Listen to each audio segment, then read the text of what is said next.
और ईद कुर्बा पर बहुत से अफराद को रोज़गार मैसर आता है। हैदराबाद में आलाइशें खाना बदोशों की कमाई का जरिया बनी है। मज़ीद तफसीलात बता रहे हैं नुमाइंदा बोल न्यूज़ इरफान आराई। जी इरफान।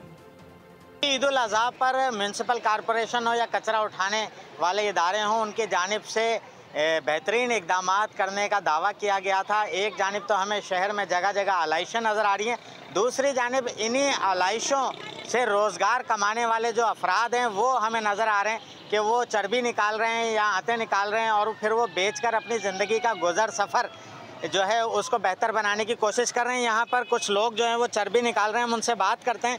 कितनी आप निकाल लेते हैं चर्बी? 2-3 मन। 2-3 क्या मिलता है उससे आपको? मिलता है, रोकड़ी मिलती है। कितने पैसे कमा लेते हैं? 10-5 हज़ार। 4-5 हज़ार रोज़? हाँ। पूरा घर या आप सिर्फ? घर। पूरा घर। तो ये जो शहर की एक सूरत हाल है जिसमें बेहतरीन इकदाम के दावे किए गए थे, वो आपको वाज़े तौर पर नज़र आ रहा है कि जगह जगह शहर में कचरों के और आलाइशों के ढेर हैं और उनको उठाने में ताख़ीर का मुज़ाहरा किया जा रहा है। जी सब्सक्राइब करें और बेल दबाएं ताकि कोई खबर रह न जाए।